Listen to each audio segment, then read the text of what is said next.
Hello students, आज हम करने वाले हैं temperature entropy diagram known as heat law and the liquefaction of oxygen by Shweta Mehra. Temperature entropy diagram क्या होता है? हम एक ग्राफ प्लॉट करते हैं between the temperature and the entropy of the thermodynamic state of function है। एक थर्मोडायनेमिक सिस्टम ऑफ फंक्शन का हम क्या करते हैं, एक ग्राफ डायग्राम हम शो कर रहे हैं। जैसे हमने पीवी डायग्राम किया था, प्रेशर वॉल्यूम डायग्राम, वैसे ही हम टेम्परेचर एंट्रोपी डायग्राम हम करेंगे। ठीक है, उसमें क्या था कि हमने कार्नोट साइकिल को लेके चले थे। इस टेम्परेचर एंट्रोपी में भी हम कार्नोट एंट्रोपी में कार्नोट साइकिल का हम यूज़ करेंगे। ठीक है, तो हमारे पास ये कार्नोट साइकिल है जिसमें हमने ये आइसोथर्मल एक्सपेंशन और एडियाबैटिक एक्सपेंशन है।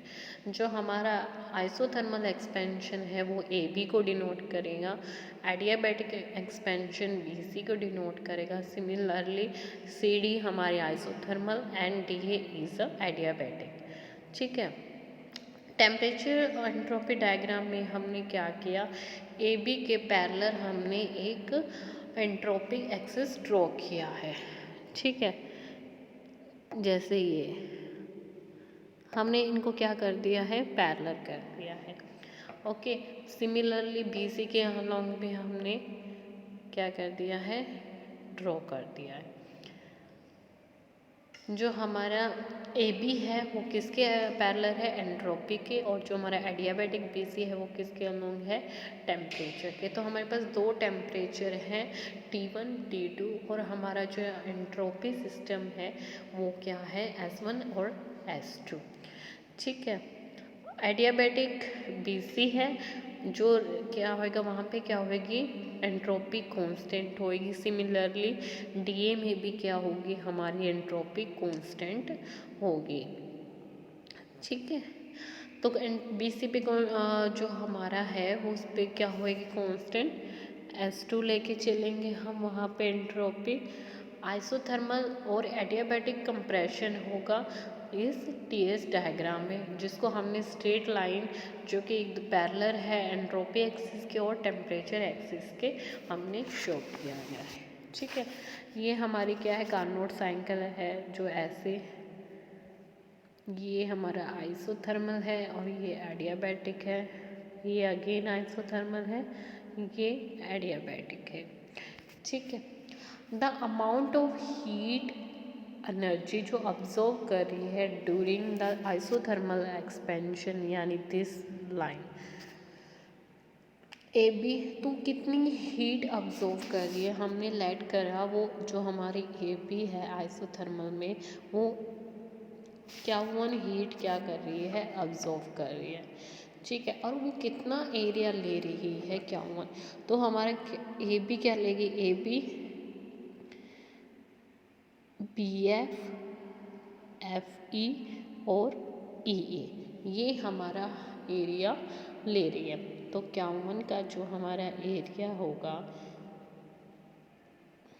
वो क्या है, ए बी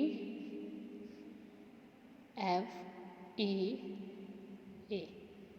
ठीक है, अब हमारा टेम्परेचर क्या रहेगा, हमारा टेम्परेचर क्या है, T1 है फॉर द आइसोथर्मल, तो हमने क्या लिया T1, और ए बी के लिए भी हमारा जो टेम्परेचर है वो T1 है। सी डी के लिए हम जब हम टेम्परेचर लेंगे तब हम क्या लेंगे, T2 लेंगे। तो हमारा टेम्परेचर क्या आएगा, T1 S2 माइनस में S1। S2 क्या है, ये वाला S2 और ये S1, इन दोनों का डिफरेंस, क्योंकि हमारे पास एंट्रोपी क्या होती है, क्यू बाय में हीट, क्यू बाय में T is equal to S होती है एंट्रोपी। सिमिलरली हमने यहाँ पे S को क्या कर दिया, change in the entropy DS होता है ना, तो S2 माइनस में S1 कर दिया। ठीक है, अब इसको याद रखना कि हमारे पास Q1 की वैल्यू क्या आई है T1 S2 माइनस में S1। ठीक है, नाउ हम जो अब ऑब्जर्व हुई है तो कुछ हीट क्या होगी, रिजेक्ट करेगा। कौन करेगा, सिंक करेगा। कब करेगा, क्योंकि एडियाबैटिक में तो कांस्टेंट रहेगा एंट्रोपी। तो अब हम वापस ये BC हमारी कांस्टेंट रहेगी, DA कांस्टेंट रहेगी एंट्रोपी। तो अब वापस किस पे आ जाएंगे, CD पे।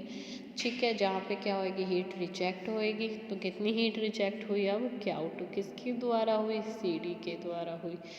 ठीक है, अब area below the isothermal CD लेंगे हम। तो एरिया क्या लेंगे Q2 के लिए, हम एरिया क्या ले रहे हैं हम, CFED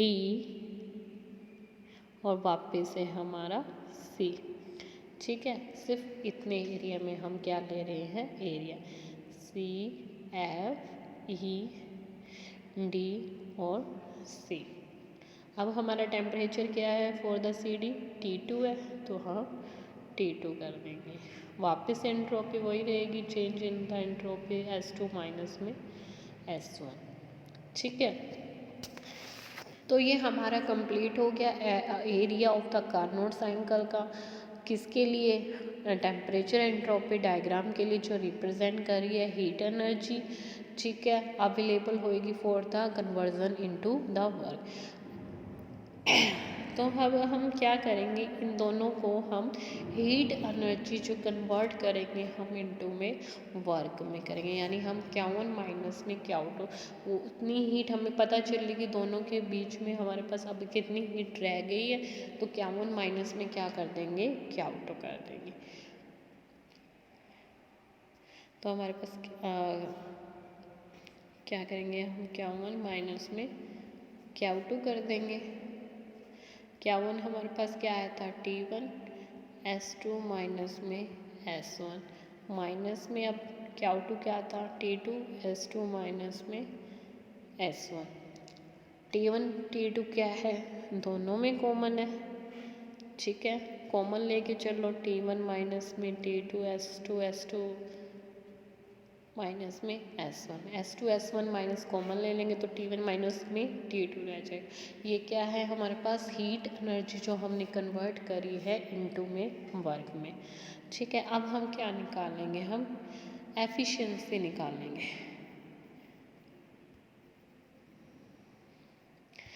एफिशिएंसी निकालेंगे हम किसकी, कार्नोट इंजन की। हमें पता है एफिशिएंसी हम N से डिनोट करते हैं, यानी ईटा क्या होती है, वर्क डन बाय में हीट।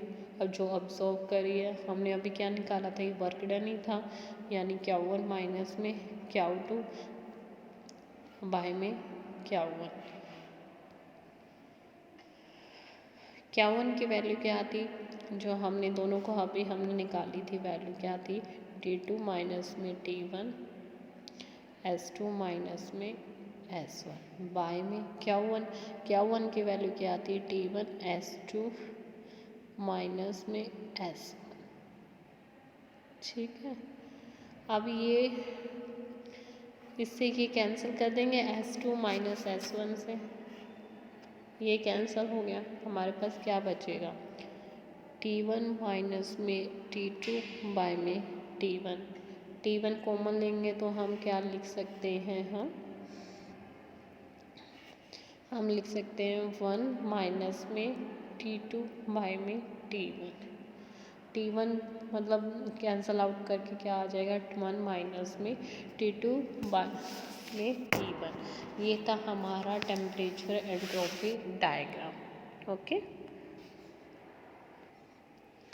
अब हम डिस्कस करते हैं नर्नर्स हीट लॉ। नर्नर हीट लॉ में क्या बोल सकते हैं हम, इसको स्टेट करते हैं कि जब हम कोई भी नो थर्मल मोशन लेते हैं, यानी कोई भी हम टेम्परेचर यूज़ नहीं करते, टेम्परेचर यूज़ करने के बाद ही तो थर्मल मोशन होता है। अगर वहाँ पे नो थर्मल मोशन लेते हैं एट एब्सोल्यूट ज़ीरो, यानी हम पूरा ही टेम्परेचर मान के चलते हैं, ज़ीरो लेके चलते हैं, तो क्या होगा, जो मॉलिक्यूल होंगे किसी सिस्टम के या किसी बॉडी के, वो उसी परफेक्ट अरेंजमेंट में रहेंगे, क्योंकि हमारा एंट्रोपी क्या होता है, डिसऑर्डर होता है इन द मॉलिक्यूल्स पे।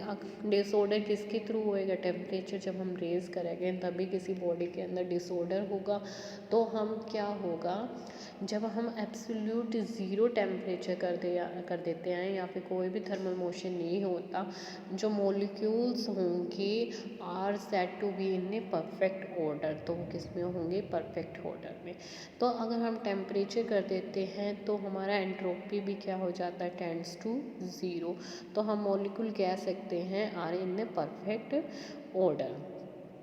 ठीक है, यही था जिसने अज्यूम किया था इस फर्स्ट नर्नेस्ट हीट लॉ को। किसने किया था, नर्नेस्ट ने ही किया था, इसलिए इस लॉ का नाम हमने क्या कर लिखा है, Nernst heat law. According to this law क्या है, the change in the entropy, जब हम एंट्रोपी को चेंज करते हैं with any isothermal reversible process of the condensed system approaches zero as the temperature is reduced to zero। जब हम temperature zero कर देते हैं, रिड्यूस टू ज़ीरो, तो हमारी एंट्रोपी क्या कर देती है, आइसोथर्मल रिवर्सिबल प्रोसेस में वो भी अप्रोच कर देती है टू ज़ीरो। ठीक है, कौन से सिस्टम के लिए, कंडेंस सिस्टम के लिए। जब हम टेम्परेचर टेंड्स टू ज़ीरो करते हैं तो हमारी एंट्रोपी भी in isothermal reversible process of a condense system में क्या हो जाती है, ज़ीरो। इसी को हम क्या कहते हैं, third law of the thermodynamics. And जो थर्ड लॉ ऑफ थर्मोडायनेमिकल है वो एक बात और कहता है कि it is impossible any means to reduce any system, यानी कि बहुत ही इम्पॉसिबल है किसी सिस्टम को रिड्यूस करना उसके एब्सोल्यूट ज़ीरो टेम्परेचर पे। हम अगर उसमें कितने भी फाइनेट ऑपरेशन लगा दें पर वो सिस्टम को ज़ीरो, एब्सोल्यूट ज़ीरो पे लाना बहुत ही इम्पॉसिबल वर्क है। यही प्रिंसिपल है attainability of about absolute zero temperature. और हम एंट्रोपी को change in entropy at the absolute zero करना बहुत ही मुश्किल है। तो हमारी चेंज ऑफ एंट्रोपी क्या कहती है, amount of change in the heat with respect to temperature. ये था हमारा Nernst heat law. Now we discuss the liquefaction of oxygen. ये इसका प्रिंसिपल हम डिस्कस करते हैं क्या है। जब हम गैस को लिक्विफाइड करते हैं, लिक्विफाइड क्या होता है कि गैस मॉलिक्यूल को लिक्विड में कन्वर्ट करना, तो वो होता है लिक्विफिकेशन। ठीक है, जब हम गैस को लिक्विफाई करते हैं, एप्लीकेशन यूज़ करते हैं प्रेशर को, जिसमें हम ओनली प्रेशर यूज़ कर रहे हैं और टेम्परेचर अदर थिंग हम कंसीडर नहीं कर रहे हैं। ठीक है, तो हमने इसमें प्रेशर यूज़ किया है। ठीक है, in the liquefaction of a gas, हम if it is temperature is below its critical temperature. Critical temperature क्या है यहाँ पे, क्रिटिकल टेम्परेचर होता है कि एक टेम्परेचर पॉइंट होता है किसी भी गैस का या किसी भी एटम का जहाँ पे वो कन्वर्ट होना स्टार्ट करते हैं। मान लो वो यहाँ गैस है, इस टेम्परेचर पे वो वेपर बनना स्टार्ट करते, तो ये टेम्परेचर कहलाएगा हमारा क्रिटिकल टेम्परेचर। ठीक है, तो हम अगर टेम्परेचर को बिलो करें एट द क्रिटिकल टेम्परेचर, तो वो क्या होने लग जाएगी, लिक्विफाई। ठीक है, when A gas evaporates under the reduce pressure, जब हम क्या करते हैं, प्रेशर को हम रिड्यूस कर देते हैं। ठीक है, प्रेशर को हमने क्या कर दिया, रिड्यूस कर दिया, तो गैस मॉलिक्यूल कैसे होने लग जाएंगे, वेपर में कन्वर्ट होने लग जाएंगे। ठीक है, और क्यों होने लग जाएंगे, क्योंकि वो क्या हो जाएंगे, कूल होने लग जाएंगे। Okay,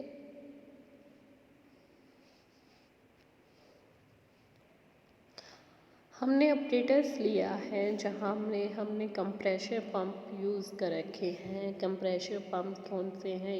P1, P2 and P3। ये हमारे क्या है? कंप्रेशन पंप है।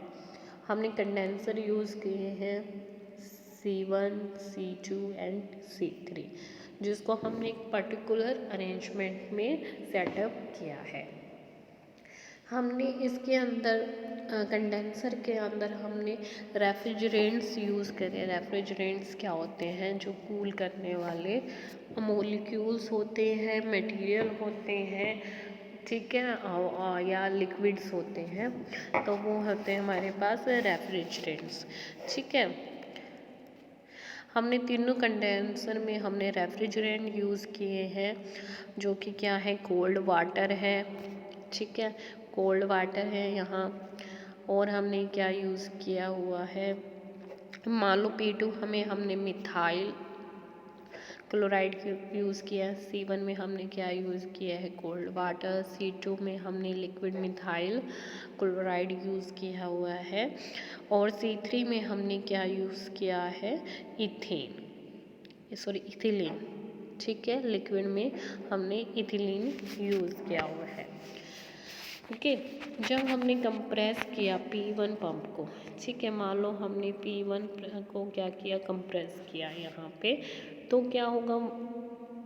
जो उसके अंदर क्या होंगे? मिथाइल क्लोराइड, ठीक है, इसके अंदर क्या है? मिथाइल क्लोराइड है। हमारे P1 पंप के अंदर जो गैस हमने ली है वो हमने लिया है मिथाइल क्लोराइड लिया है P1 पंप के अंदर, नॉट इन अ C1, यानी कंडेंसर की बात नहीं कर रही हूँ यहाँ पे। हमारा जो कंप्रेशन पंप है P1, जो उसके अंदर मिथाइल क्लोराइड था, वो उसको कंप्रेस करेगा, ठीक है। कंप्रेस होएगा तो फोर्स जनरेट होएगी, ठीक है। फोर्स के कारण क्या हो जाएगा? वो इस स्पाइरल ट्यूब में आना स्टार्ट हो जाएगी गैस, ठीक है। कौन से कंडेंसर? C1 की बात कर रही हूँ। जो कोल्ड वाटर होगा, जो हमने कंडेंसर में हमने जो रेफ्रिजरेंट यूज़ किए हैं, यानी कोल्ड वाटर हमने यूज़ किया है, वो क्या हो जाएगी? सर्कुलेट हो जाएगी इस ट्यूब के अंदर, ठीक है, यानी वो इसके बिल्कुल पास पास आना स्टार्ट हो जाएगा और एक वो जैकेट की फॉर्म में सराउंड हो जाएगी, ठीक है। जो हमारा क्रिटिकल टेम्परेचर है मिथाइल क्लोराइड का, वो है 143 डिग्री सेल्सियस। किसका? मिथाइल क्लोराइड का क्रिटिकल टेम्परेचर, जहाँ पे वो क्या होना लग जाएगी? कन्वर्ट होना लग जाएगी इनटू द लिक्विड फॉर्म में, ठीक है। तो गैस क्या होएगी? फोर्स करेगी इनसाइड द स्पाइरल ट्यूब, ठीक है, फोर्स होना स्टार्ट हो जाएगा, जिसकी फोर्स होएगा, ठीक है, मतलब इस टाइप का फोर्स लगाएं बाय द कोल्ड वाटर, ठीक है। तो वो उसको क्या कूल करना स्टार्ट कर देगी गैस को, ठीक है। तो क्या होगा? वो लिक्विड स्टार्ट होना लग जाएगा, यानी वो लिक्विड फॉर्म में होना स्टार्ट कर देगा। जब वो लिक्विड मिथाइल क्लोराइड है पास करेगी थ्रू द कंडेंसर C2, ठीक है, यहाँ से वो पास होके इसके अंदर आ गई, ठीक है, C2 के अंदर, यानी कंडेंसर C2 में जो कनेक्ट किया हुआ है हमने P1 पाइप से भी, ठीक है। हमने एक सेक्शन को कहाँ से कनेक्ट किया गया है? P1 पाइप से, यानी P1 पंप से भी कह सकते हैं, ठीक है, जहाँ पे वो इजीली क्या हो जाएगी? इवेपोरेट्स हो जाएगी, ओके, जहाँ पे वो उसके वेपर बनना, तो हमारी गैस क्या होने लग जाएगी? इवेपोरेट्स होने लग जाएगी, ठीक है, अंडर द रिड्यूस प्रेशर। तो उसका टेम्परेचर 143 डिग्री सेल्सियस से -90 डिग्री, यानी इसमें से जो ये हमारा 143 डिग्री में -90 डिग्री टेम्परेचर क्या हो जाएगा? फॉल हो जाएगा, यानी 143 डिग्री में अगर हम 90 माइनस करेंगे तो इतना टेम्परेचर क्या हो जाएगा? फॉल हो जाएगा और वो वापस रिटर्न हो जाएगा P1 पंप में। यहाँ से वो टेम्परेचर वो कहाँ से हो जाएगा? वापस P1 पाइप में हो जाएगा। यहाँ से क्या आई? वो लिक्विड मिथाइल गैस आई थी, ठीक है। नाउ हम P2 पंप की बात करते हैं, ठीक है, जहाँ पे हमने यहाँ क्या ली है, इथिलीन गैस ली है। क्या गैस ली है हमने, इथिलीन गैस ली है, ठीक है, जिसका नॉर्मल जो बॉइलिंग पॉइंट है वो 140 डिग्री सेल्सियस है, ठीक है। हमने इसको बहुत ही ज़्यादा लार्ज प्रेशर में इसको फोर्स किया, तब जाके वो किस में आए, स्पाइरल ट्यूब में आए, ठीक है। फोर्स करने पर वो आई हमारे इस स्पाइरल ट्यूब में, कौन से कंडेंसर में, C2 कंडेंसर में। अब इथिलीन का जो इथाइलीन है उसका जो क्रिटिकल टेम्परेचर है वो जस्ट 9.5 डिग्री सेल्सियस है। इसको बहुत ही ईजिली क्या कर सकते हैं, हम लिक्विफाइड कर सकते हैं। अब ये इथिलीन पास करेगी कंडेंसर C3 में, ठीक है। वो C3 में हमने हमने क्या कर दिया, पास कर दिया, ठीक है। अदर एंड हमने उसको कनेक्ट कर दिया विद द P2 सेक्शन से, ठीक है, जहाँ पे हमारा टेम्परेचर कितना फॉल हुआ, यहाँ पे 160 डिग्री सेल्सियस, माइनस के 160 डिग्री सेल्सियस क्या हुआ, टेम्परेचर फॉल हुआ, जहाँ पे क्या हुई, गैस इवेपरेट्स हुई है, कूल हुई है, ठीक है। जो हमारी इवेपरेट्स इथिलीन पास करेगी वापस P2 पंप में। नाउ हमने लिया है ऑक्सीजन इन द P3 में, हमने ऑक्सीजन लिया है हमने P3 पंप में, ठीक है। हमने इसको फिर से फोर्स एक्सर्ट किया बाय द पंप, जिसके कारण वो किस में आ गई, स्पाइरल ट्यूब में आ गई, जो कि कंडेंसर C3 में था। इसको क्या बहुत ज़्यादा लार्ज कूलिंग करी है, तब जाके वो क्या कर हुआ, गैस लिक्विफाई हुई। जो ऑक्सीजन का जो हमारा क्रिटिकल टेम्परेचर है वो -180 डिग्री सेल्सियस है, ठीक है, और उसका normal boiling point -183 degree Celsius है, ठीक है।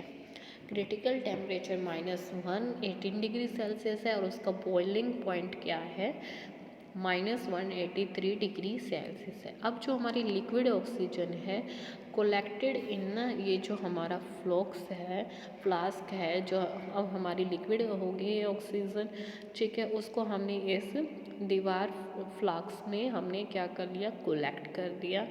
एंड अगर कोई भी ऑक्सीजन जो अनलिक्विफाइड हो गई थी तो वो वापस कहाँ चली जाएगी, P3 पंप में, ठीक है। जो लिक्विडफाई होगी वो फ्लास्क में आ जाएगी, जो नहीं हुई वो वापस P3 पंप में चली जाएगी। ये मेथड हम यूज़ कर सकते हैं लिक्विफाई एयर के लिए, जिनका सिर्फ क्रिटिकल टेम्परेचर होना चाहिए -140 degree Celsius, by using the liquid oxygen gas, ठीक है। जो हमारी लिक्विड ऑक्सीजन है वो उसको इवेपोरेट्स करते हैं under the pressure of the low temperature, कहाँ से, -218 डिग्री सेल्सियस। हम इसमें नाइट्रोजन गैस भी कर सकते हैं, ठीक है। हमने क्या किया था, हमने मिथाइल क्लोराइड गैस ली थी, इसको लार्ज प्रेशर में लेके गए तो वो स्पाइरल ट्यूब में आ गई। अब हमारे C1 कंडेंसर में क्या था, कोल्ड वाटर था, वो सारा एक इसको जैकेट के फॉर्म में इसके अराउंड कवर हो गई।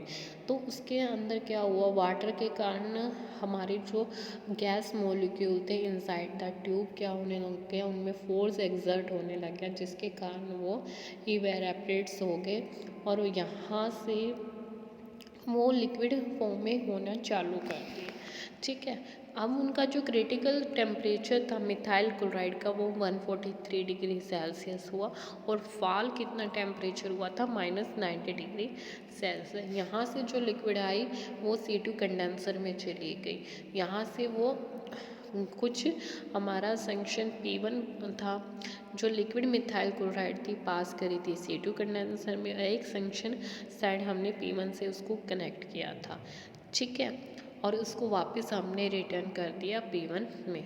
अब क्या हुआ, यहाँ पे हमारे पास इथिलीन गैस है, ठीक है, इसको में हमने बहुत ज़्यादा लार्ज प्रेशर में हमने इसको प्रेस किया तो वो इस ट्यूब में आ गई, जहाँ पे हमारे पास ऑलरेडी क्या है, लिक्विड मिथाइल क्लोराइड भी है, ठीक है। तो क्या हुआ, उसका हमने फोर्स एक्सर्ट किया तो वो बहुत ही ईजिली कन्वर्ट हो गई लिक्विड फॉर्म में। ठीक है, तो उसका जो क्रिटिकल टेम्परेचर था 9.5 डिग्री सेल्सियस था। तो वो इथिलीन जब हमने लिक्विडफाई हुई तो वो C3 कंडेंसर में चली गई। ठीक है, और वहाँ से कनेक्ट होके वो जो लिक्विडफाइड नहीं हुई थी वो वापस P2 में चली जाएगी। ठीक है, अब फिर आते हैं ऑक्सीजन। ऑक्सीजन को हमने जब प्रेशर लगाया तो वापस वो स्पाइरल ट्यूब में आ गई। ठीक है, और उसको लिक्विडफाई किया। ठीक है, बाय द लार्ज कूलिंग से। ठीक है, और जो लिक्विफाई हो गई हमारी ऑक्सीजन उसको फ्लास्क में कन्वर्ट किया, जो नहीं हुई वापस उसको P3 पंप में भेज दिया। ठीक है, तो ये भी हमारी liquefaction of the oxygen. Okay, अब उसकी कुछ आती है हमारे पास लिमिटेशन। लिमिटेशन क्या है कि ये सिर्फ जैसे नियोन हो गई, ऑक्सीजन हो गई, hydrogen, helium, sorry neon, hydrogen और हीलियम, इनको लिक्विफाई नहीं करता। ये जो गैसेस है इनको लिक्विफाई नहीं कर सकते क्योंकि इसके जो टेम्परेचर है वो बहुत ज़्यादा है। Critical temperature -2 to 9 degree Celsius, -240 या -268 डिग्री। ठीक है, इसलिए वो इसको ईजिली क्या कर सकते हैं, प्रोड्यूस नहीं कर सकते बाय दिस मेथड। सो इन गैसेस का कोई भी लिक्विफिकेशन नहीं होता। ठीक है, so that's all about today. Thank you so much.